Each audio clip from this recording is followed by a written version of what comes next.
مزید اچھی ویڈیو دیکھنے کے لیے سبسکرائب کیجئے IDTV چینل کو اور سب سے پہلے ویڈیو دیکھنے کے لیے بیل آئیکن پر کلک ضرور کیجئے۔ اعوذ باللہ من الشیطان الرجیم، بسم اللہ الرحمن الرحیم۔ السلام علیکم ناظرین، آپ دیکھ رہے ہیں IDTV اور میرا آج کا موضوع ہے توکل۔ ابن ماجہ شریف کی حدیث پاک ہے، حضرت عمر بن العاص رضی اللہ تعالی عنہ نے کہا کہ رسول اللہ صلی اللہ علیہ وسلم نے فرمایا کہ جو شخص اللہ تعالیٰ پر توکل کر لے اور اپنے تمام کاموں کو خدا تعالیٰ کا سپرد کر دے تو اللہ تعالیٰ اس کے لیے کافی ہے۔ اسی طرح حضرت فاروق اعظم رضی اللہ تعالیٰ عنہ نے فرمایا کہ میں حضور صلی اللہ تعالیٰ علیہ وسلم کو فرماتے ہوئے سنا کہ اگر تم لوگ خدا تعالیٰ پر توکل کر لو جیسا کہ توکل کا حق ہے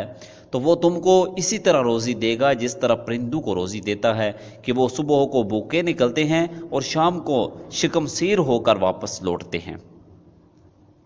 حضرت ابو ذر رضی اللہ تعالیٰ عنہ سے روایت ہے کہ نبی کریم صلی اللہ تعالیٰ علیہ وسلم نے فرمایا کہ حلال کو اپنے اوپر حرام کر لینے اور مال کو ضائع کر دینے کا نام ترک دنیا نہیں ہے، بلکہ دنیا سے بے رغبتی یہ ہے کہ جو کچھ یعنی مال و دولت تیرے ہاتھوں میں ہے اس پر بھروسہ نہ کر، بلکہ اس پر بھروسہ کر جو خدا تعالیٰ کے دست قدرت میں ہے۔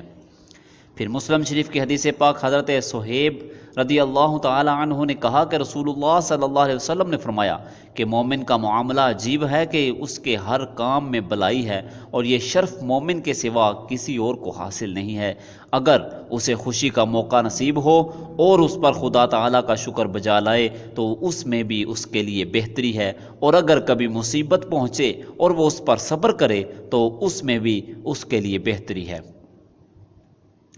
حضرت سعد رضی اللہ تعالی عنہ نے کہا کہ سرکار اقدس صلی اللہ تعالی علیہ وسلم نے فرمایا کہ آدمی کی نیک بختی یہ ہے کہ جو کچھ اللہ تعالیٰ نے اس کے لیے مقدر کر دیا ہے اس پر راضی رہے، اور آدمی کی بدبختی یہ ہے کہ وہ خدا تعالیٰ سے بلائی مانگنا چھوڑ دے، اور آدمی کی بدبختی یہ بھی ہے کہ خدا تعالیٰ نے اس کے بارے میں جو کچھ مقدر فرما دیا ہے وہ اس پر